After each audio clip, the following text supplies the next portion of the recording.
we are hearing reports that the Tampa Bay Rays are somehow becoming a front runner for a Ketel Marte trade. Tampa Bay, baby, what is you doing?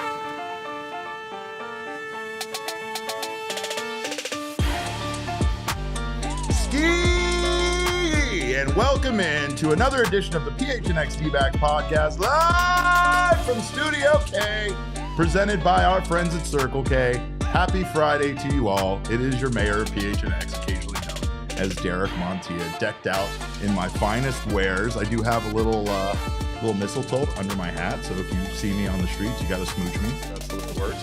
Got my guy Damon Dog, aka the Leche de my Con Cafe, on the ones and twos today.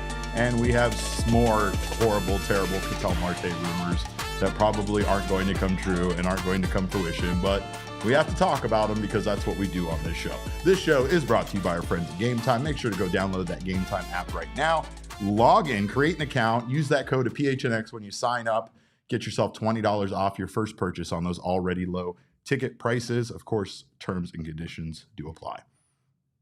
The Diamondbacks have made a move this morning, and one that we do not quite understand, other than it apparently opens up a 40-man roster spot for Merrill Kelly. The Diamondbacks made a trade today for outfielder Avery Owusu-Asedu, trading away to the Phillies left-handed pitcher Kyle Backus. And again, the Diamondbacks aren't really in a position right now to be trading away relief pitchers. So that's part of the reason why we don't understand it. And, you know, when I am in step here with Killer Rex, things might be wrong, because I mean, I do feel similar to the way you do, Rex. But again, it means that the Diamondbacks might have something in the works. Obviously, like I said, the reason why this trade has happened was to make a 40-man roster spot.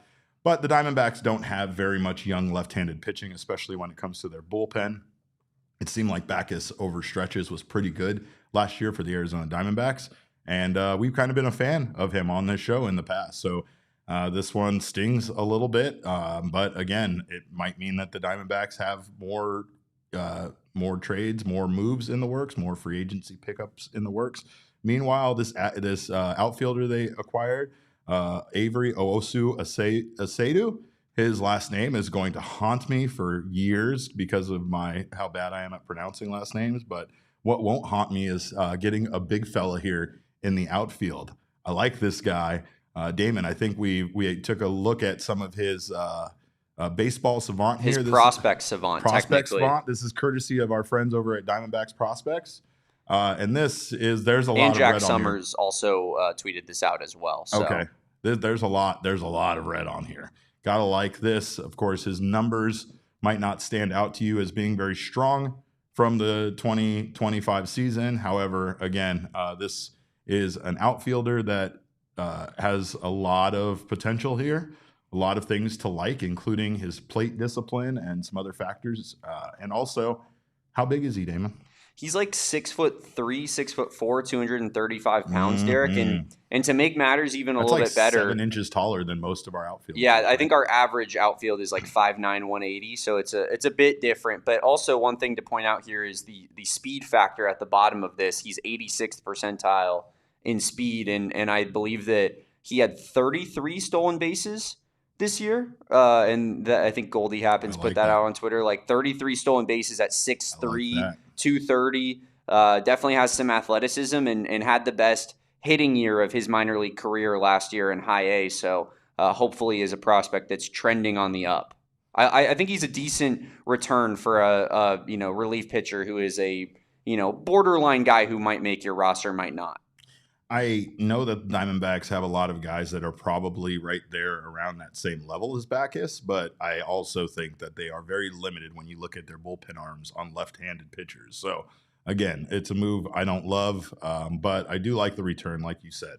I do feel like this is a good young outfielder that the Diamondbacks got. He'll be reporting to the Hillsborough Hops, and I'm sure he's going to be, a definite, potentially very good prospect for the Arizona Diamondbacks. However, you could argue that Kyle Backus is already major league talent, major league ready, proven at a major league level, and that's the reason why I definitely don't love the move. I also don't understand what the Diamondbacks are doing right now in regards to their bullpen and how, I don't know how depleted their bullpen is, how few of options they already have, right? In 2025, Kyle Backus had a negative 0.1 WAR, and he had a 4.62 ERA.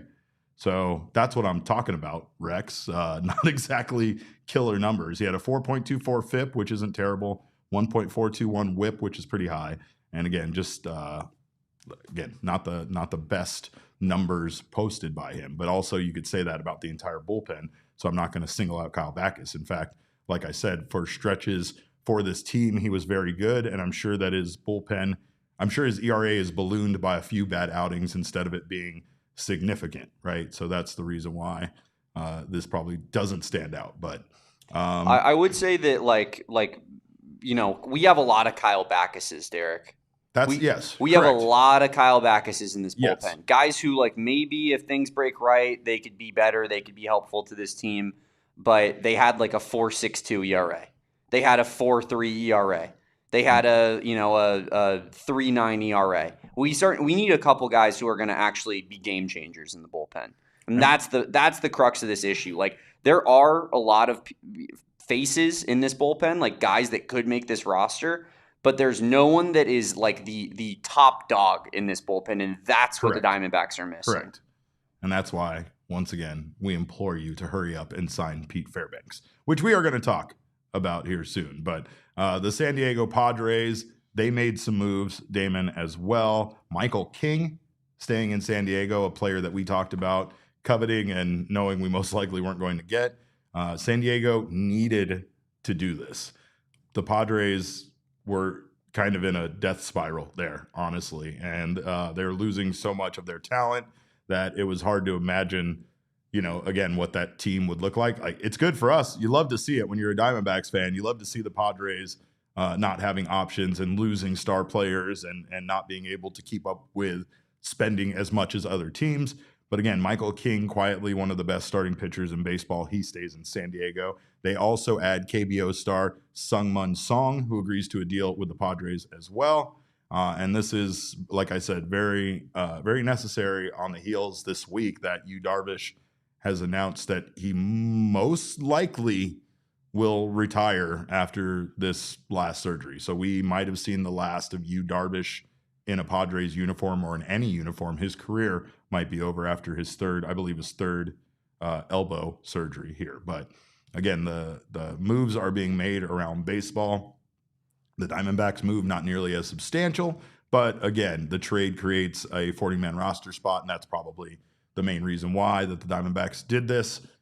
Why they picked Kyle Backus, that's up to them for them to explain themselves. But here we feel like we'll see the Merrill Kelly move made official soon, and hope to hear from Merrill. That's going to be fun. Love to always get a chance to talk to Merrill Kelly. Glad he's back in a Diamondbacks uniform. Now, the Royals and the Phillies, they also made a trade, which was kind of surprising. The Royals end up acquiring Matt Strahm in a trade with the Phillies and send right-handed Jonathan Bolin back to Philadelphia. So Phillies continue to stay very active, but Matt Strahm, just the kind of guy that you kind of always think of as a Philly. So they're trying to do what they can do, especially to keep up with the Mets, who are spending an ungodly amount of money, but really they don't seem to be doing it on the best players. I don't know what the Mets are doing, but they're going to continue to add free agents and try to make that team better. But the big story for us here today is some interesting news, an ever evolving, ever changing situation with the Tampa Bay Rays somehow emerging as a top suitor for a Ketel Marte trade. We have a number of tweets here. We've discovered Mock Bomb, who apparently seems to be out reporting some of the best reporters in baseball. Damon came across this gentleman, and so far his track record seems to be pretty good.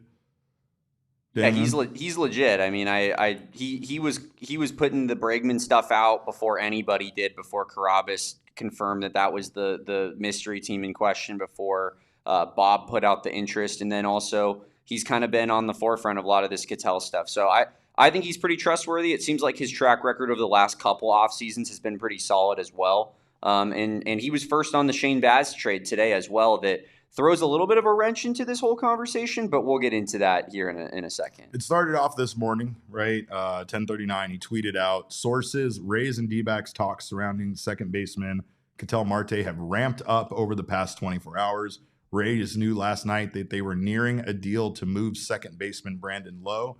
Rays, I'm told, are the clear and obvious favorite to land Marte if he is moved." And that "if" does a lot of heavy lifting there in this whole situation. He said, "Dbacks love starters Baz and Pepiot. Keep an eye on Yandy Diaz as well as part of the potential deal here." Mock Bomb. And then not too much longer later, we hear that the Rays have, in fact, traded Shane Baz to the Orioles. So I don't know how much that changes that. I don't know how much that signals that the deal is dead. Just a short while later, he and other reporters tweeted out Rays are closing in on a deal to send Shane Baz to Orioles. So again, that was half an hour later. But again, when you take a look at the return of Yandy Diaz and Ryan Pepiot for Ketel Marte, you start to have to wonder if that is a big enough return here for the Diamondbacks. That's something that Damon isn't necessarily all in on, but he was taking a look. He was pulling the Baseball Savant page for Yandy Diaz, and it's very alluring. He's nasty. Yeah, he's nasty. That's all I was saying is I wasn't really – I think Yandy Diaz, and I think a lot of baseball fans know this, so I'm sorry. I apologize for not being a ball knower. I do need to, learn players in, the American League East a little bit better and stuff like that. I wasn't super familiar with Yandy Diaz's game. He's a great player, Derek. Yeah, absolutely. He would automatically, and of course that's not ready to go. He would automatically be the second best hitter on this team, probably, right, especially if you get rid of Ketel. He's 34. I think that's the major concern is that you wouldn't necessarily consider having Yandy Diaz for a long part of your future, but he is on a pretty reasonable contract, and he has been really, really good the last couple of years. Well, and again, it's a great player, right? But Ketel still a better player. Correct. Yes. In all of the discussions that we had about Alex Bregman, right? There seemed to be, understandably so, the question from people watching, from viewers, that why is Bregman a better player than Marte? He's not. We tried to make sure we said that yesterday. But when it comes to the Bregman situation, it kind of made sense in pairing it with the Marte trade, and then that entire haul is kind of what you're looking at, right? But I mean, when you're talking about a direct trade and a direct return, I will say that the Yandy Diaz Ryan Pepiot deal does kind of give the Diamondbacks what they're seeking, what they're needing, right? It's just not still a desirable return for most Diamondbacks fans, and it also doesn't really make sense as to what the hell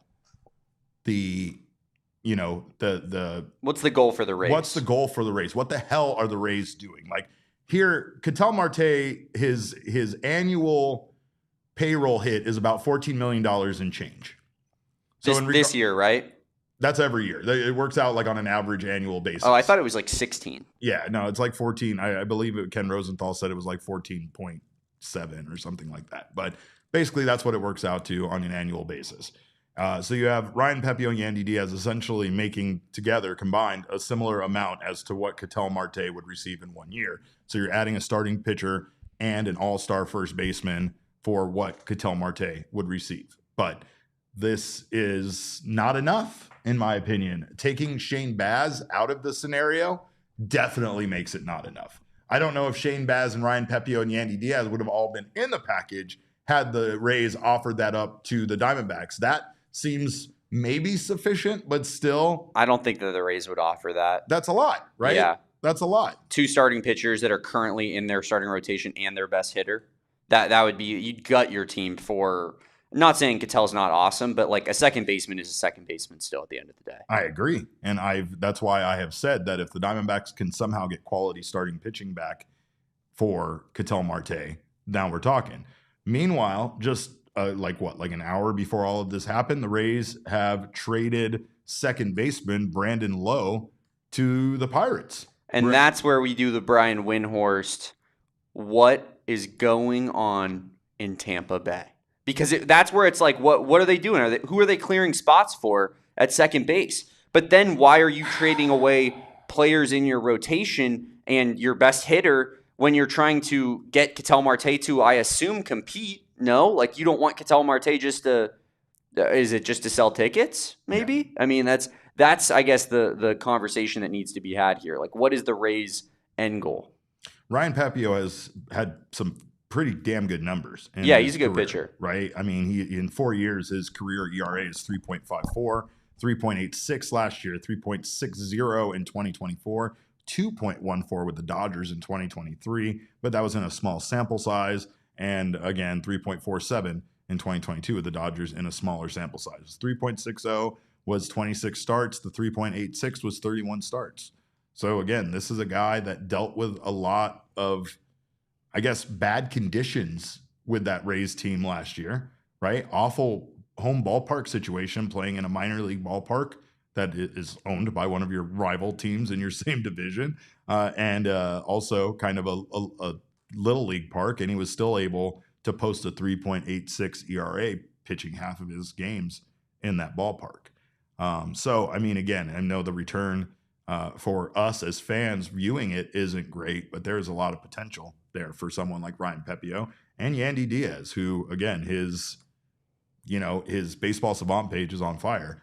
I do think that the Shane Baz trade, to be honest, even though that this was kind of a hot rumor that started last night and kind of picked up some traction this morning, may have been the signal that this trade is not happening. Maybe that's the case. Essentially, yeah.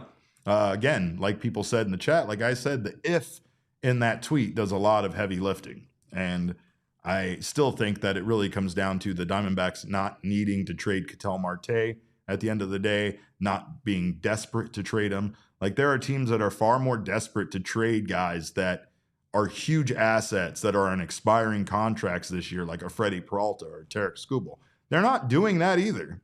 Those teams aren't doing that most likely. I could be wrong, and I'm really just keeping my fingers crossed for it when it comes to the Dodgers getting their grubby little hands on Tarek Skubal. They can at least wait until after this season to do that. But overall, I feel like this is a situation where the Diamondbacks, again, don't need to trade it. As John here in the chat said, I agree with John that the Diamondbacks really just need to open up the wallet and spend. They need to add to Marte. They need to start making some moves that will allow them some more, pitching assistance, because that's really the thing here. It's hard to look at this starting rotation right now with the numbers from last year and think that this starting rotation is going to make you a contender. Pitching wins championships, pitching wins baseball games. And right now the Diamondbacks don't have the pitching for that. They definitely don't have the bullpen for it. And that's what we're going to talk about on the other side of this break. Please, for the love of God, pick up the phone and call Pete Fairbanks right now, Mike Hazen. We're going to talk about this on the other side of this break. Don't you go anywhere. You're watching the PHNX Diamondback Show. Candy companies, it's what I hope I get in my stocking this holiday season, and that's because Pure Edibles is a full-fledged candy company. They offer more than just gummies, though they do offer gummies. They offer hard candies, soft candies, chews, as well as their version of Starbursts that they call Kicks, and all of these come in a wide variety of effects and wonderful flavors, and you will find those effects clearly listed on each tin, as well as what flavor you're getting, and they have a wide variety of delightful flavors. They also have collaborated with one of my favorite breweries in this entire state, Mother Road Brewing Company, to create Noble Road and this wonderful Tower Station IPA all in one, where you can get all of those same wonderful citrus notes as well as the piney hops that you would get in one of the best IPAs in all of Arizona, but it comes in an all-in-one THC device. It's happy hour all the time with this new device. Go find yourself some Pure Edibles products from one of over 130 dispensaries across the state of Arizona. And again, grab yourself some for the holidays and maybe stock the stuffings of someone who enjoys as well. Make sure they're 21 or over. Also, check out Aura Frames this holiday season. Aura Frames has an incredible website that makes it easy for you to get those digital photos framed, looking beautiful and creating memories for your loved ones for a very long time. And of course, if you're a last minute shopper like our friend Jesse Friedman, make sure to go check out their website right now, because you can order your frames on auraframes.com and in some cases pick up the same day at your local Best Buy. So make sure to check that option out, see if those are available. You can get those photos matted, framed, and looking beautiful. And again, you might have access as a last minute shopper to get those frames last minute, no need to wait for shipping. Of course, every shipping order does include a gift box. Every frame comes packaged in a premium gift box with no price tag, so you won't have what some of those other companies do to us, where they literally ship your gift in the box it comes in, so they know it the minute the mail arrives. For a limited time right now, you can save on the perfect gift by visiting auraframes.com to get $35 off Aura's best-selling Carver matte frames, named #1 by Wirecutter, by using code PHNX at checkout. That's auraframes.com, promo code PHNX. The deal is exclusive to listeners, and frames sell out fast, so get yours now in time for the holidays. Support the show by mentioning us at checkout. Terms and conditions do apply. Derek, no lie, I ordered an Aura frame about a week ago, and it came in 2 days. Amazing. See, look at that. I thought it was a pair of shoes I ordered like 3 weeks before that I was still waiting on, and I was like, oh, here's the shoes. And then I opened it up, and I said, oh my God, that's the Aura frame I ordered 2 days ago. It's wonderful. And again, it's an amazing, thoughtful gift, and it's much better than what most of us can do. Well, I'll tell you guys, we were just taking a look at this package that the Orioles sent the Rays in exchange for Shane Baz. And let's just say, not only hard pass, but I have a feeling the Diamondbacks were not going to get him at all. Maybe that's just, yes, they liked him. That's what the guy said in the tweet. They liked him, but liking thing, I mean, I like Lamborghinis, and that doesn't really connect me to one at all. So. It seems like maybe the Rays were like, we'll give you Shane Baz for Ketel Marte. And the Dbacks were like, what? Yeah. And? No? Was there an and on the end of that statement? And the Orioles were like, no. Our favorite game, Damon. Everybody say it together. Lose this number. Yeah, that's what we say to him when he offers us Shane Baz. But they got what? Like the first round pick for the Orioles. They got like their compensatory pick for next year. They got a bunch of stuff. Yeah, they got. I'm looking at this here. It's a pretty insane package. It's one of the more insane packages I've kind of really ever seen from a player of the ilk of Shane Baz, who is good and has potential, I think, Derek. But like, are we really like are we actually being like this guy who had? I mean, let me look here at his stats. He had a 4.87.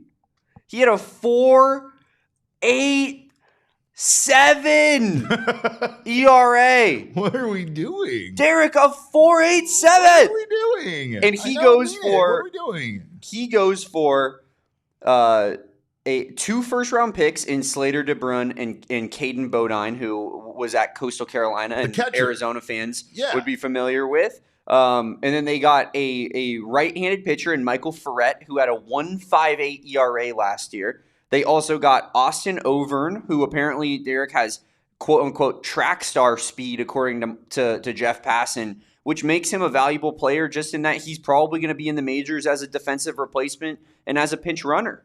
And then on top of all of that haul, on top of the elite pitching arm, on top of the 2 first-round pick prospects, they're sending in another compensation pick as well at the end of the first round of next year's draft. What?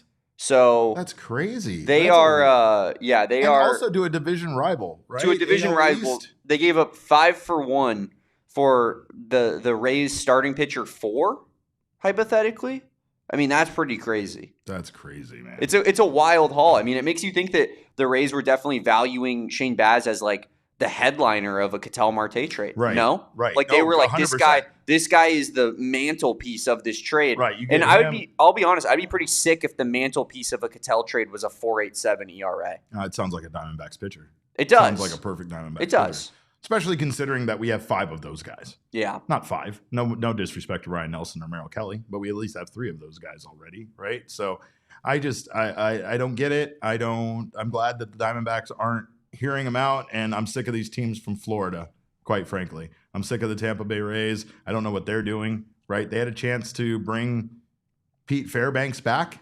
They don't. They trade Brandon Lowe away, but then they're bringing in prospects, and they're getting rid of Shane Baz. But now they want to go after Ketel Marte.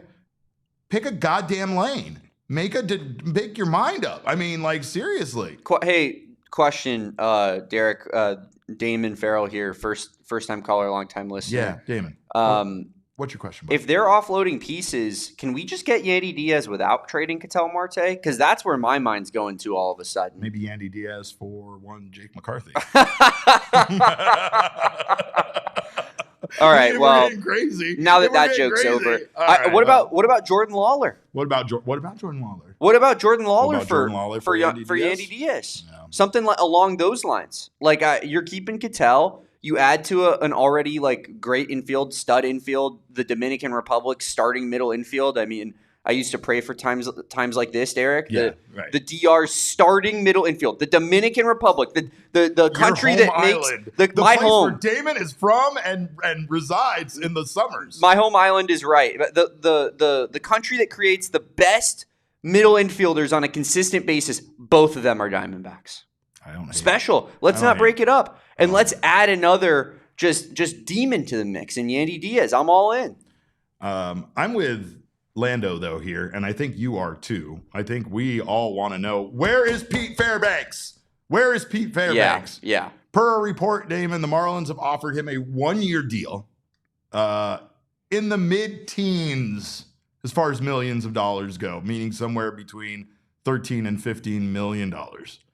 Pete Fairbanks is getting expensive, and we knew he would. We knew his stock would go through the roof, considering that we had this run on closers, and now there doesn't really seem to be many guys left. In fact, there's one guy left. There's one guy left, and he is him, and he is Pete Fairbanks. The major setback seems to be that teams don't want to offer Fairbanks a multi-year deal, which I feel like the Diamondbacks would have no problem offering them. They offered Mark Melanson 2 years. They can offer Pete Fairbanks 2 years. All right. But the Diamondbacks cannot give a reliever $15 million. They can't. I know they can. I know there's people that are going to say, why not, Derek? And I'm going to say, I don't know, just based on the rules of engagement that were established by Ken Kendrick in the front office as far as cutting payroll. But they can throw that out the window if they go after Alex Bregman, which means they can throw it out the window and get themselves Pete Fairbanks, because we need a closer, and my God, there are not a lot of guys left. When I say there are not a lot of guys left, I mean, all I was going to say is just Arizona owner Ken Kendrick routinely extends his payroll when he believes his team has a chance to win. GOAT, my Uncle Ken. Hands on the hips. We got some gifts to give out here. We're gonna figure out what we would give these guys if we got them in a gift exchange, a Secret Santa, and Uncle Ken is on the list. So we're gonna get to him shortly for sure. But yes, he is known to extend the roster. And again, my favorite quote was, the Diamondbacks have no money. We have no money. We have no money. We have no money. Ken got aggressive, and I love when Ken gets aggressive. It's probably my favorite quote ever. I actually I've never seen and honestly, hand up on this one.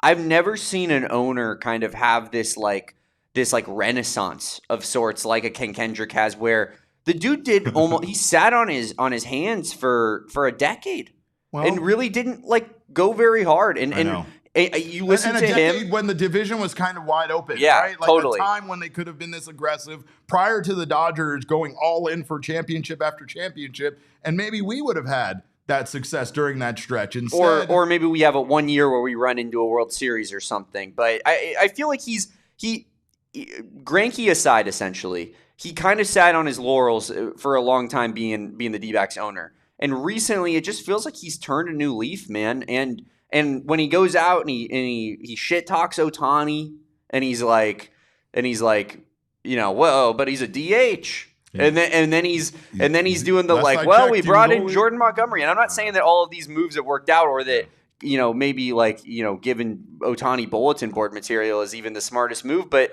he's been firing me up recently. He wants to spend. He hates the Dodgers. He's just like me. He is just like me. He's one of us. One of us. One of us. Now, I probably shouldn't do that. The problem, I have a lot of equipment. Yeah, you have a lot of stuff. You'll hit the Roadcaster. It'll turn it off. We'll be in trouble. I just wanted to be a part of it. I get it. But the problem here is you and I were looking at the list of available relievers once again, the dwindling list. And they're trying to do what good reporters do and keep condensing it and be like, here's the top 10 relievers available on the free agent market. Do you know who's on that list now? Jalen Beeks. And I don't want to discredit one Jalen Beeks, but I just want to remind you that Jalen Beeks is now somehow moved into the top 10 available relievers on the free agent market. It's not great. It's really bad, actually. I said that to you this morning. I was looking at the list, and I was like, obviously Pete Fairbanks is at the top. Yeah. And I'm scrolling down on the list, and I'm on name 12. And it's Jalen Beeks. And I'm like, no. Oh, my God, we've never needed Pete Fairbanks more than we need Pete Fairbanks in this exact moment. Kobe makes a great point in the chat. He says, I think the recent World Series run changed his mind because he realized that being good shows that winning is fun, and having a better team in turn makes more fans spend money on the team, more revenue. It's a crazy thought, right? Who could have possibly seen this coming? It's crazy that a thought that Jerry Colangelo had to say to a group of owners who felt like people were just going to come to a ballpark to hang out with their families and have picnics. He was like, you fools! These people will only come if you make this team a winner. But if you make this team a winner, we will pack that 45,000-seat stadium every single night. It's just so big, the stadium. Oh, it's so for big. No reason. I mean, I guess early on it was for a reason because people actually showed up to the games and were lunatics. Look, I sat nosebleed a lot in that stadium, Damon, and that was not my I've sat nosebleeds for the 17 wild card game, and it was one of the most electric sporting experiences of my lifetime.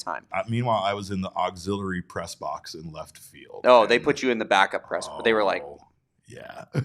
This guy covers his team every day. Let's put him in the corner. Of course. Let's not even give him a seat. Standing room only for Derek. Just happy to be there. I was just happy to be there. I think that Ken Kendrick, I don't know. Obviously, we're not in his mind of what he's got going on, but it just seems like right now. And maybe this changes if Pete Fairbanks goes off the board, because that would maybe just completely change the math on the entire hope that you would have circling around this Dbacks season. Yeah, well, but it feels like right now, with this Bregman stuff, with the Ketel trade, and I think that the Ketel trade, as much as people don't want to hear it, I think that it is in the situation where they're like, we are getting a monster haul, or we are keeping Ketel Marte. Right. And so that monster haul, hypothetically, improves this team as well. So it's I think that the Diamondbacks are in a position right now where they are trying to make big upgrades to this team, and it's fun. It's fun. It's why we have 70 people in this chat right now, Derek, is because people are fired up. They want to see some transactions and hit that like button. Hit that like button, and also it's okay, let's. I mean, can you imagine? I mean, look, we get Alex Bregman. How many people we have in the chat then? We'll at least have 75, Damon. At least 75 if we have 70 right now. But I'm starting to feel like maybe the move for Pete Fairbanks hasn't happened because there is a potential that a trade could bring in a closer, right? We're just looking at Fairbanks as the only available option as a free agent option, but there could definitely be a deal in the works that involves bringing a closer to the Diamondbacks through a trade. We haven't really heard that yet. Seems like, once again, what they are trying to trade for are the things that Mike Hazen said he was seeking. The primary thing being young, controllable starting pitching. And I agree that if the deal does not include that, Damon, once again, you know what we say around here all together now, lose this number. Okay. Yeah. But if someone does come in and swoop up Pete Fairbanks, who are we left with? Who is left on the scrap heap? And that is no disrespect to the guys that are there, but there's just not a tremendous amount of good options. However, one option we've taken a look at, we've talked about him just a little bit, is a pitcher that has done really well for the Oakland Athletics and now recently the Sacramento Athletics. It's one Sean Newcomb, and AKA Nuke. This guy had himself a really decent year last year, somehow pitched better. That had a weird series of events, right? He pitched for the Oakland A's over the last few seasons in 23 and 24. Then he was picked up in the offseason by the Boston Red Sox, who then sent him back to Oakland or to the Athletics. Can you imagine escaping the Oakland franchise only to be sent back against your will less than half a season later? It's not great, but he did go back and post in 6 games for the Athletics at 1.75 ERA. In 2025 combined, he had a 2.73 ERA. And over his career, he's had lots of ups and downs. But recently, again, even with the Red Sox, when he was traded in 12 games, he posted a 3.95 ERA with a 3.48 FIP. That is incredibly good. And then with the Athletics, he posted a 2.69 FIP. Again, FIP just kind of shows you that his overall pitching metrics were better than, the numbers because of factors, right? Factors here. Again, the stat measures a pitcher's effectiveness at preventing home runs, walks, hit by pitches, and causing strikeouts. And he is very, very good at that. So, but again, some of the other numbers don't really add up to him being nearly the acquisition that one Pete Fairbanks would be. He's also not a closer, right? He debuted with Atlanta in 2017. He had his best season there in 2018 with a 12-9 record, 3.90 ERA, 165 strikeouts, and 164 innings. He is, again, a left-handed pitcher, originally a first-round pick there by the Angels back in 2014, and just was really good in his time with Atlanta, but also had some very bad seasons as well. And again, he tried his best here to rebound with the Oakland Athletics and the Boston Red Sox. This is the quality of player that we have left, and that's no disrespect to him at all. But yeah, he's actually a lot better than I thought. I'll be honest. When you take a look at his numbers here from last season, his numbers, overall are pretty good. 92 and a third innings pitched. He had a 2.73 ERA, 3.04 WHIP, 2.94 strikeouts per walks, and a 1.6 baseball reference WAR. Yeah, he was minus 0.1 in Boston, Derek. He was 1.7 in Sacramento games when he came back in, and that's in Sacramento, Derek. Let me throw that out here for a second. Games. I'm sorry, 36 games, not 6 games. 36 games. I was not getting that correctly. So 1.75 ERA in 36 games, playing at, like I said earlier, a minor league ballpark. A Cracker Jack box, for sure. And that FIP is extremely impressive as well. It shows that it wasn't like a fluke. It was just straight up good pitching. I think that this is an option that, I wasn't really aware that there were guys like that still left on the market. I'm not saying that it is still Pete Fairbanks or bust, because he's the only back end guy that I think that you could really have faith in at this point. But I wouldn't mind a Sean Newcomb addition to this team. I wouldn't not either. At all. He's going to cost you considerably less than a Pete Fairbanks, especially you can't help but feel like Pete Fairbanks' price is getting driven up. It's probably going to take $26 million over 2 seasons to sign Fairbanks. I don't know if you want to give him that kind of money and give him that kind of, multi-year deal.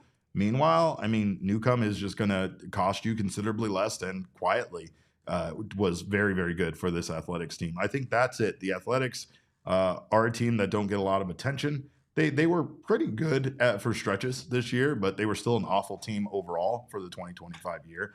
And I just think that, again, this is the kind of guy that the Diamondbacks are going to have to go out and get.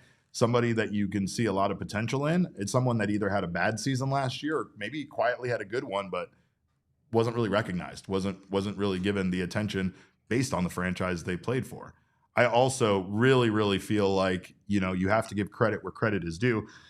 Playing 36 games and having most of them be in Sacramento at that ballpark it has to be taken into consideration here for sure for his numbers, right? So, but again, from 2020, he would kind of bounce around from being a spot starter to a multi-inning reliever to a left-on-left matchup arm. Like never really a elite high leverage arm for any team. He did spend several time on several organizations under minor league roles and depth roles, and he's definitely would be viewed as a low-risk reclamation project or a depth arm than a guaranteed bullpen piece. He's not going to bring you the kind of consistency and dominance that a Pete Fairbanks could give you, but he is a guy that you could say is a lot like Michael Soroka, who has a very up and down career, but now stands, kind of looking for an opportunity with a team like the Diamondbacks. And the Diamondbacks are a team that right now need experience in their bullpen. That's something that they are lacking quite a bit. But again, his best projections are still as like a long reliever or a depth starter or a situational lefty if the command ticks up. So again, I don't know where exactly he would fit in. He's a classic stuff. He's got great stuff over command kind of pitcher. And again, he was talented enough to at one point be a first round pick, and it's still there in flashes, but consistency has definitely kept him from sticking into a permanent role with any team. At this stage, he's just a low-cost upside play that rather than any kind of elite back-end reliever or even any kind of chance to make a starting rotation. His slurve, though, Damon, is incredibly good. One of the best in Major League Baseball. In fact, they were putting together an article that featured which available pitchers on the market throw the best version of every pitch, right? Zach Gallen was featured for his knuckle curve in that same article, but Newcomb was featured for his slurve as being one of the best in Major League Baseball. 82 mile per hour with a spin rate over 2,800 RPM and 17 inches of left to right horizontal break. 17 inches. He's got 45 of his 91 strikeouts on the slurve, which is about half, and the pitch generated a 32% swing and miss rate and a 46% strikeout rate while holding hitters to a 172 batting average. So sounds like it's a guy that at the very least could be very effective at Chase Field. And again, a guy that could help make this bullpen better considering that they don't have a ton of options right now. Yeah, I like this move. There really isn't a lot of options right now, but I think as we've discussed with the Kyle Backus trade, you don't want to bring in another Kyle Backus. And no disrespect, but like I said, we have a lot of Kyle Backus caliber arms. Yeah. We need guys that are going to differentiate themselves. I think Sean Newcomb might be one of the few arms left that you could say, like, we're going to write his name in Sharpie in our bullpen going into opening day. Yeah. We know this dude is going to be in our bullpen this season. And so, yeah, I'm all for it. I'm right now, Derek, I'm doing the Zach Galifianakis math in my head. Mm-hmm. We're trading for Yandy Diaz. We're still signing Pete Fairbanks. We're signing Sean Newcomb. And Ketel's still on the team. Ketel's still, he's absolutely still on the team. All right. And yeah, I think that would do. I think we'll roll with that for now, and then maybe we'll reconvene later and we'll think if we need to add anything else to this roster. I'm on board. I'm also maybe on board. Speaking of Zach Gallen, with him coming back still. I know it's not going to happen, but it feels like Alex Bregman, who we know is inevitably going to be a Diamondback, is already recruiting Zach Gallen. We saw this Instagram story. Oh, give me a second here. Yeah, actually, there's something interesting on Carrabis tweeted about Bregman as well, Derek. I don't know if you saw it. No. Last night, he tweeted what he believes is the case, like what he thinks is happening here in this whole Bregman situation. He says he thinks so. Bregman it's been reported for a while that Bregman is seeking, I believe, 6 years. Right. And we know the Diamondbacks might be offering 5. He said that he thinks the Diamondbacks have offered 5, and that he thinks that the Dbacks would be potentially willing to go to 6 with some adding in some deferrals or something. But essentially, just that the right now, as things currently stand with this whole Bregman situation, that the Red Sox are currently sitting in more of that 3-4 year range and have been unwilling to get up to that number. And the Dbacks have been a little bit more aggressive, have been offering a little bit more long-term deal with maybe some financial flexibility in the package. But I think it does also, I do think it shows that Bregman probably would prefer to be a Red Sox or maybe not go to the Dbacks. considering that he hasn't like taken up on that offer, if that is correct reporting. But yeah, interesting stuff. I wonder if the Dbacks are going to be the team that is just the sole team standing, being like, hey, we still got 5 years on the table, my guy. What do we think? And eventually he takes him up on that offer, you know? It's 1:46 a.m., Damon. Everybody's left the bar, and Alex Bregman looks around, and there's the Dbacks. Just, hey, buddy, I'll give you a ride home, you know, that kind of thing. But what are you drinking? Let's get around over here for last call. Yeah, but like we said, Alex Bregman to Arizona, and he's also apparently recruiting Zach Gallen to come with him, right, Damon? I don't hate this at all. And again, we know these guys are all training. Everybody comes here to train. Tarek Scooble's down the street literally down the street from us throwing baseballs.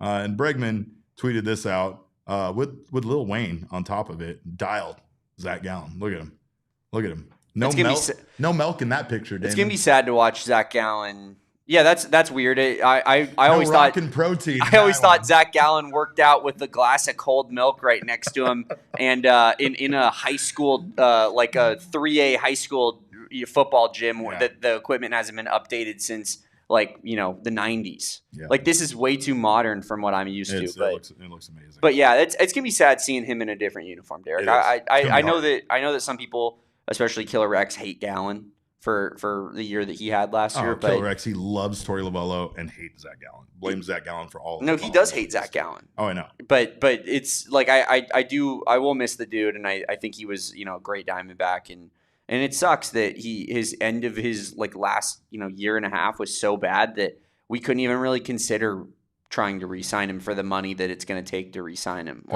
Fair. He just wasn't valuable enough for this team. So. Well, you know? Groundhog Mama says, are we surprised Gallen hasn't signed anywhere yet? And no, the pitching market has been really slow. Yeah, and plus, remember, there was no real offers for Zach Gallen at the trade deadline, and that kind of, I think, is telling a bit of his market. I'm sure some teams will trade. I'm sure some teams will want to pick him up simply because they miss out on the other available options once a run on starting pitching starts. But, again, Gallen still has a lot to prove to a team, and I think that the likelihood of him getting a long-term deal for $200+ million has probably gone far out the door. If it's the deal that Cogs just said, if it's the Michael King deal, 3 years at $75 million, I'm gonna be like, I wish we did that over the Merrill Kelly deal. I wish we did that for Michael King, brother. I wish we did that for Michael King. I'd rather have Zach Gallen than Michael King. Really? on that contract. Really? Yeah. Wow. I trust him to rebound more than I do Michael King to sustain it. Look, there's never been I don't think Damon knows ball moment stronger for me than this right here, but I do appreciate. Why would they be considering getting similar deals, Derek, if they weren't similar caliber pitchers? I don't know. I mean, I'm looking at his stats. I mean, yeah, he's been pretty damn good. Michael King, another guy that flies under the radar because his name is boring. Michael who? Fair. King? I don't know who that guy is. No, that's fair. What team does he even play for? That's actually fair. Is his name John Smith? It might as well be, right? That's actually fair. But that's actually not a bad deal for the Padres. It's not, and they needed to make it. I would be. I mean, if the Merrill deal is 2 for $40, but Zach was 3 for $75, that's $5 million per year difference, and there's opt-outs in it. I would rather take the chance on Zach than re-sign Merrill, but ultimately it doesn't really matter at this point. That's just a take I'm going to throw out to the universe that people can get mad at me for. Takes. Well, we got some gift giving to do here, and we're going to put the hot takes to bed, but we might still bring them out here for some of our gifts. Damon, on the other side of this break, we are going to give out gifts to the Arizona Diamondbacks players via Secret Santa. Don't you guys go anywhere. This will be fun. You're watching the PHNX Diamondback Show. Thing because it usually means you get something delightful from Fascinations, and let's be honest, not everybody has what it takes to go into a store and suffer sometimes what they feel like is the weird eye contact, the awkward checkout, or the "is this for you" look. Now you can shop discreetly online and pick up in stores. Fast, easy, and again, totally discreet. Shop online at fascinations.net or visit one of their 12 Valley locations, because what happens under the mistletoe right here stays under the mistletoe. With Fascinations, it's your one-stop shop for pleasure this holiday season. Use promo code PHNX30 at checkout to receive 30% off your order. That's PHNX30 for 30% off your order at fascinations.net. Fascinations, Naughty List approved. And if you're an Arizona sports fan, there is no better place to do your banking than Desert Financial Credit Union. It is the only place that you can show off your team spirit every time you make a purchase with branded debit cards featuring some of your favorite teams, such as the Arizona Cardinals, Northern Arizona University, and Arizona State University. And for more than 84 years, Desert Financial has been dedicated to creating exceptional experiences, offering financial solutions tailored to help real people achieve their financial goals and dreams. And I am one of those people. I am a real person who got my goal achieved. Debatable. Purchasing I know that is still up for grabs. Okay. But I will say my house is real and so is my mortgage. And I wouldn't have been able to figure either of those out without our friends over at Desert Financial. You can join a credit union that is committed to giving back to the community and sharing success with their members. Right now, when you open a free checking account online, you can get $200 in bonuses. Get started by visiting desertfinancial.com/200 right now, because it's the holidays. And quite frankly, I think we could all use a little extra money. So do not miss out on this offer. Well, again, like I said, it is that time of the year. We don't have many episodes between now and the big Christmas Day holiday next week. The big day. The big day. We're off on Wednesday and Thursday, just as a reminder. I appreciate, I think it was Jason who told us to take the whole week off. I like that. I bring that. I appreciate that. That's the kind of support we need around here. But we are doing our Secret Santa here at the office, and we thought, what better way to celebrate the holidays than to decide what we would buy Arizona Diamondbacks players should we get any one of them in a Secret Santa. Now, this is was going to limit it to $25, like a real Secret Santa, but that made it damn near impossible to actually get stuff for these guys. These guys are very hard to shop for. So there is no limit on spending, but you can only get each person one gift. And I will say that there are some things here that make a lot of sense. I've kind of taken a look around what we could get these guys, what kind of shopping lists we could get together. And yes, Cog says getting Gallon a pallet of milk. Yeah, that would be, I mean, it's going to be the rockin' protein, and he has to drink it when he works out. We have to watch him drink it when he works out. But, and Groundhog Mama's right. Santa has no budget, so Santa can go crazy. Of course, Corbin Carroll would be number one on our list. Corbin Carroll is the first house we're stopping at, the first person we're shopping for, and is the most important person. Is the person we're going to worry about what we got him and make sure it's enough. Damon, I think I came up with the perfect gift. Okay. Track laps at Phoenix Raceway. Wow. Corbin Carroll gets to drive his own car on the racetrack for 5 laps. And the money goes to charity. So you know that Corbin's going to love that portion of it.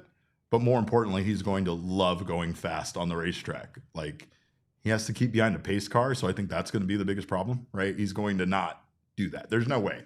Like, asking Corbin Carroll to slow down and keep behind a pace car is a lot. But I would agree. Like, Cogs is right. Maybe Corbin doesn't need a car.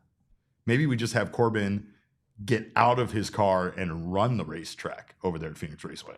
I was thinking like maybe like some new like headbands for Corbin. I know he's got the long flow. See, this is why you're not a good gift giver. You're trying to go over and give him a $15 headband that he already has 60 of. And I'm trying to give him something special, a unique, an experience here, Damon. But what if it has like snakeskin on it and stuff? Okay, no, now you're talking. I do have a snakeskin item here for Blaze Alexander. But remember Zach Gallen's snakeskin belt? Yeah. I remember the guys outside of the locker room who were signing players up to get snakeskin belts. And I remember looking at the different colors you could order and everything. Oh, it was electric. But Corbin also changing belts, right? He was wearing the Geraldo Perdomo belt. Maybe we get him just the Geraldo Perdomo belt. With the Dominican flag on it? With the Dominican flag That's me. on it, yeah. That's literally me. Yeah. Ketel Marte. What are we getting Marte? A luggage set? Maybe a house in Arizona. See? Set up shop long term. We went in 2 completely different directions for that. You're buying him a house. I was sending him out back in his bags for him, apparently. Yeah.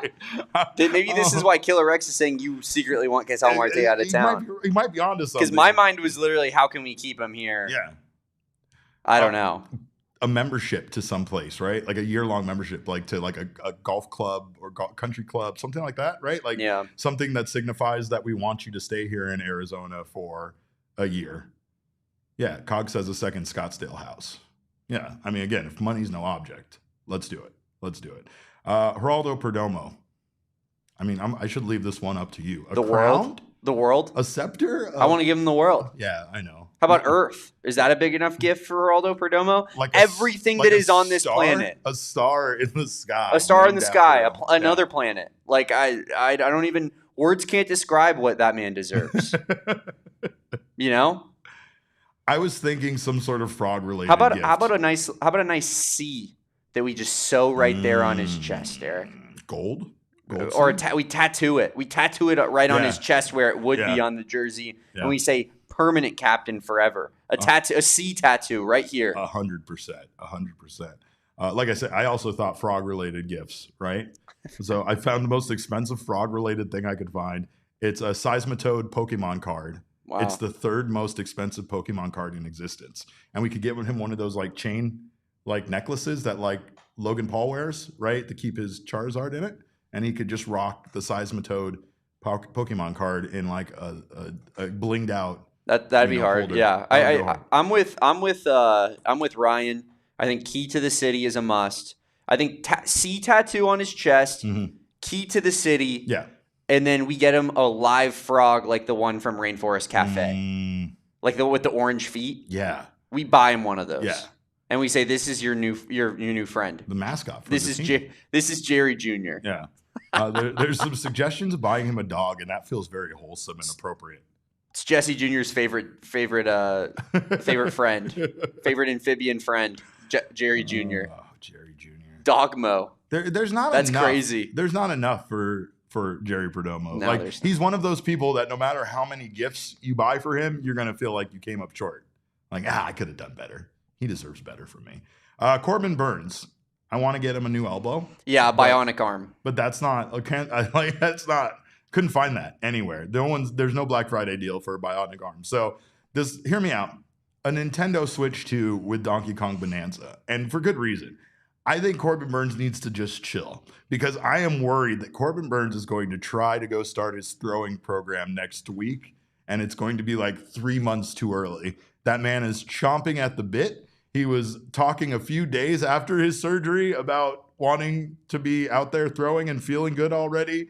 And I feel like if we get him a good video game system with a nice time-consuming game like Donkey Kong Bonanza, he'll sit on the couch for a little bit. I don't understand why all of a sudden now we are playing now in the unrealistic. That's too far. The bionic arm is too far. But when we bought Ketel a house, I mean, and when I said, "Hey, let's get Corbin some nice luggage," I said, "Let's get Corbin some nice luggage, some headbands," and you were like, "What are you crazy? Yeah, okay. Let's get him a speed racing car." Okay, and it's like, okay, now we're playing realistic here. Fine, yeah, okay, we'll get him Bucky Barnes' arm. I'm getting him Bucky Barnes' arm.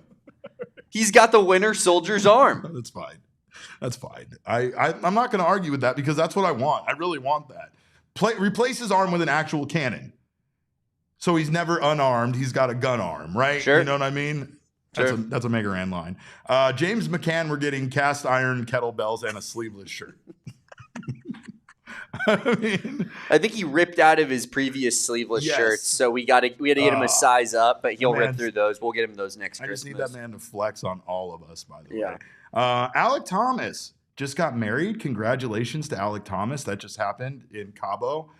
So we're getting him a very thoughtful gift. We're going to have one of those like maps, like a nice canvas map framed, again, by our friends at Aura Frames. It's going to frame it for us. And we'll like mark with pins all of the significant places in his relationship with his new bride. Sweet. Right? With Kaylee. I think that would be wonderful, right? I'm a thoughtful gift giver. I'm good at this. I'm telling you. I'll give the gift that the wedding couple will never forget. They'll be like, "Oh, we got lots of great stuff, but Derek like somehow got us a framed picture of my childhood home," and something like that, right? That would be what I would do. I'll tell you where my mind goes for a guy like Alec Thomas. I want to get him one of those like hitting machine things where it keeps your elbow inside, right here, and it causes you where you can't roll over on the ball. So I want to get him a permanent one of those. Pretty sure he has one. But I want a permanent one that is connected to his body where he can't take it off. It's just part of who he is. And he has to go out there and he has to take MLB at bats with one of those on so that he doesn't roll it over to second base constantly. Yeah, that's my gift that I'd like to give Alec. 1,000%. Speaking of Alec, we got another. It's not Alec, but it's Alex. Our guy Alex D'Agostino. He is doing a great job, by the way, running our PHNX newsletter. So if you have not signed up for that, do so right now. You can get the biggest news in Arizona sports in your inbox daily at 6 a.m. It's completely free. Just got to head over to gophnx.com/newsletter to sign up for that, and you can be the smartest sports fan you know. Alex, good dude. Yeah, he was taking a look at that Alex Bregman trade, and he's got plenty of questions himself about how the hell the Diamondbacks are even in on that. But once again, all comes out to the money, which we're spending plenty of with these gifts we're giving to our Who's Diamondbacks next? players. I love this game. Lourdes Gurriel Jr. is next. Okay. Now, I would get him a new knee, but it doesn't seem like he needs it. Right, because he's already on the fast track back, right? Absolutely. So I'm first thought, teal hair dye. Wow. We've done purple. Purple's so 2023. It's so 2023. And maybe that's the problem last year, right? Didn't switch it up. We need teal hair dye, right? Yep. I did the beard teal. It looked bad, maybe okay at best. Blaze liked it. I didn't love it, but teal hair dye. Also, Lourdes Gurriel Jr., we have to continue to make sure that he gets high-quality matching pajamas for him and his family. That's what I was going to say, actually. Yeah, that was going to be mine. I was going to say matching pajama sets for him and his crew. Yeah, because he has the most adorable family, and they take great Christmas pictures. In fact, him and I both have the same toucan Christmas-themed blazer, which... Unbelievable that we both own the same jacket. Also, he recently, not too long ago, became a U.S. citizen. I feel like there's something along the lines there that we could get him, some sort of sick bald eagle sculpture or something for his house. Yeah. Have you seen the hype video where it's hockey dudes fighting and then it's just a bald eagle soaring in? Yes, I'm trying to think of whatever an encapsulation of that would be for a gift for Lourdes Gurriel. I mean, we can get him a machine gun is what we can get him. There's no more USA thing than that, right? We got Sean saying a sandcastle set. Yeah, I like that. Remember the sandcastle building? Yeah. We That's great. We get him the good tools because he was just using a Gatorade cup for that. Dude, right? I watched a video yesterday on my Instagram of this dude, and he legit had all the detailing scrapers, and he's putting right. We'll get him a tool kit. Hinges, and he's doing brick little formations in the thing, and I'm like, oh my god, we got to get him that nice set. I don't think he's going to be back for opening day. I hope he proves me wrong on that, but I do feel like, of course, at least he could be at the top step of the dugout, even if he's not ready, right? Just making. We need his vibes. We need his vibes. He's a vibes guy for sure. Another vibes guy, Blaze Alexander. Okay. Right. I want to get him Scooby snacks or something. He just feels like he's legitimately, as you've said before, a human dog. Yeah. He's a human Labrador Retriever puppy. Have you ever seen How I Met Your Mother, Derek? Yes. It's like that guy that Robin's dating at one point, where he literally thinks he's a dog. Right. That feels like Blaze Alexander to an extent. Blaze had a great time, I think, in Mexico with Alex's wedding. He posted some great pictures himself with his significant other. And I think Blaze Alexander, this might be too soon, but would really enjoy a pair of snakeskin boots. Snakeskin boots in honor of Jesse Jr. That's not maybe rude. It might be a little dark. You're going to say that in front of Jesse Jr.? Yeah, you're not even going to earmuffs Jesse Jr. when you say that? You're talking about literally taking the skin off of another snake. Not him, though. Not him. Yeah, a different snake. It doesn't feel good. Snake, Damon. It's another Derek, snake. if you walked into a room and you saw another human has been skinned and is standing in the corner, would you not be a little freaked out? Yeah. What? Yeah. You're probably right about that. But how about Sour Patch Kids as well to Blaze. Yeah, stockings stuffed with Sour Patch Kids, right? They also have all sorts of Sour Patch Kids merch, right? I was in Las Vegas. They had pillows and stuff. We'll get them a giant Sour Patch Kid. Tori Lavallo. This one's for Killer X because I know he wants to get him a gift so bad. My first thought, based on our relationship, is a Circle K gift basket. I mean, and then conversely, for you, he gets you a set up 6-figure account with Trojan Wealth. Yes. Let's go. I'm on board. We were talking Derek, today about how I put bad a little my finances are. I put a little something in there for you. Oh, Go crazy. That. Need it, Tori. Well, if that's the case, then I'm also getting him Mad Dog Chris Russo's resignation letter framed by Aura Frames. Beautifully matted. And again, like you said, just in a few days, we'll get it. It's Mad Dog Chris Russo resigning as he said he would do if the Diamondbacks beat the Phillies, and he still hasn't done that. He's still on the radio. He's still on the airwaves. He's still out here as a fraud, doing his job that he said he would quit. And I'm going to get his resignation letter for Tori. We got to get some gabagool for the Lovolo family, as Sean puts here in the chat. That's different because gabagool, that's what we're going to bring on Sunday dinner. And like Sunday dinner is different. We're still having Sunday dinner the week of Christmas, even though we're coming over for Christmas dinner too to Tori's house. Like, it's crazy. He should not host this much, but we appreciate him always including us in all of his plans. And that's the reason why Damon and I, we're going to come down and take down the Christmas lights. Wow. We are going to come down to Tori's house. We're going to, after January 15th, obviously. We're not taking them down anytime soon, but we'll go down and take down his Christmas lights any date after January 15th. Meanwhile, do you think that Tori enjoys taking down the Christmas lights? You know what I was thinking about that? Part of me actually thinks he does. No, you know what he would want to do? He would want to supervise us and make sure that we put them away properly. Because I guarantee he has a system, and the system is complicated, yet it makes all the sense in the world to him. A lot of moving parts. Doesn't always put the lights in the same place because it varies, Damon. You can't always put stuff away in the same spot. Sometimes you got to go based on the situation. You can't have the same, naturally. It's a closer joke. Mike Hazen, meanwhile, we have the perfect gift for Mike. Mike has been through a lot, and Mike has been very busy. We're going to send Mike on a 3-day cruise to the Bahamas where he will get no cell phone reception.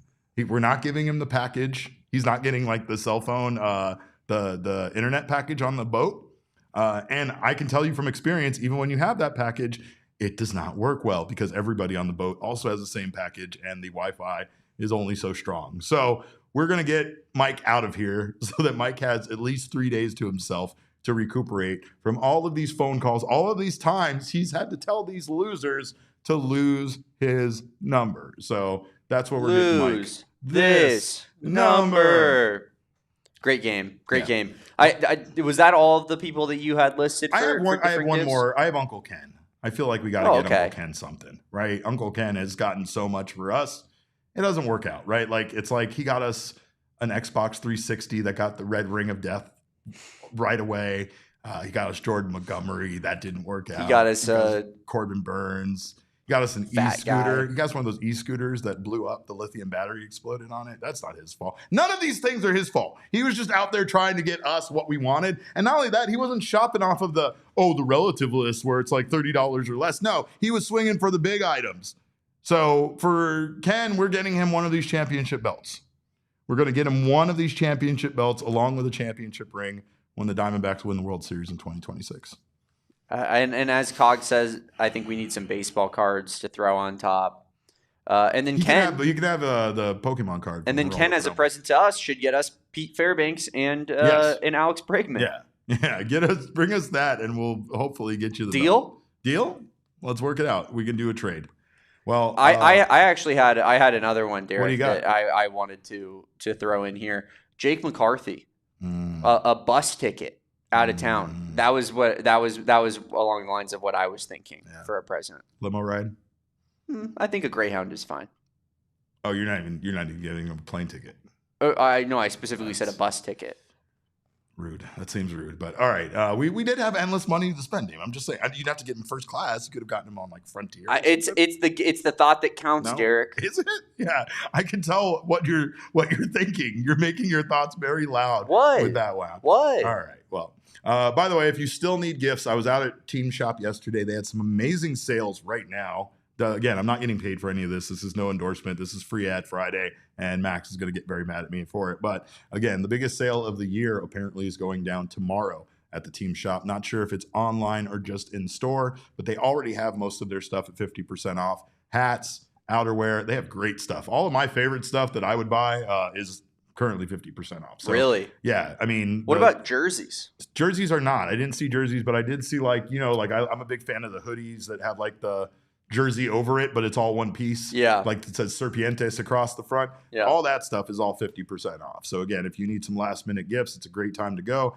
And I was told that the biggest sale of the year is going down tomorrow. So again, maybe head on to the team shop on Saturday, tell them the mayor sent you, and I will, you'll get you nothing, but maybe Derek will get a little bit of I don't know. cherry on top on the end of it. We'll see. You never know. They would never. They don't like me like that. But of course, Greyhound to Scranton is crazy. All right. Well, we appreciate you guys for stopping by. We love you so much. We'll see you tomorrow. Or no, we won't, because it's Saturday, right? Maybe we will. Maybe Alex Bregman. Yeah. Keep your eyes peeled for that emergency podcast. It's inevitable. But again, we will see you guys on Monday with another Mailbag Monday episode. Jesse's going to be joining us next week in studio, as well as our guy Dalton Feely is going to be hopping on with us next week. So we have lots of fun guests for our short week. And then again, another short week the week after. We deserved it. We earned it. We've been talking about Ketel Marte trades for entirely too long. And I hate it. Damon makes me do it. So, here we are. But hey. Derek, we're doing another Ketel headline today. That's our beat meeting at 10:30 every day. Yeah. It's Damon coming in and holding a gun to my head to make sure that we talk about Ketel Marte Correct. trades. That sounds about right. Yeah. So Rex, if you really want to come at somebody for I guess peddling this and making it happen, it's me that is saying let's talk about it over and over again. But it's what the people want to talk about. It's what everybody wants to hear. And if you listen to the words that we truly are saying on the matter, Derek and I are only accepting trading Ketel Marte if it gets you like 3 different starters at different, which is a crazy trade package. Yeah. Look at what they just got for Shane Baz. Exactly. I want more than that. Derek, I want more than they just got for Shane Baz. I want MLB proven caliber players as part of a deal. And it's like, we're going to talk about what it takes, but obviously the threshold is extremely high for one of the best players in baseball on one of the best contracts in baseball, and we'll continue to hold it to that standard. Right. And we'll call out this front office if they trade him for a package that is nowhere near his value. We'll be right here on this show being like, that is unacceptable. Yeah. So, I mean, it's just we're just trying to talk about what the big happenings in Dbacks land are, but ultimately we hope that Ketel is a Diamondback next year. I wanted to talk about Sean Newcomb for 30 minutes. That's what I wanted to talk about. But it's true. It's true. But anyway, we love you guys. We thank you so much for your time. Good luck getting your last-minute shopping done this weekend. It is the last chance to do so. Check out so many of our partners because they're always great. And of course, make sure you follow us on Twitter. I am at Cap_Caveman with a K. Damon is at Damon Dog with a DAWG. And as always, we're all Damon's dogs. Bark, bark. Our show is at PHNX_Dbacks. But as always, all roads lead to at PHNX_sports on Twitter, Instagram, and Facebook. We appreciate you guys. Thank you so much for your time. Make sure to hit that like button before you get out of here. And come back next week. We're going to still probably be talking about Ketel Marte trade. So until then, I hope you all have a wonderful weekend. We appreciate your time. Behave yourselves, Ryan. And remember, kids, baseball is fun, but it is so much more fun when you don't trade so many assets for Shane Baz. We all silly like the mayor.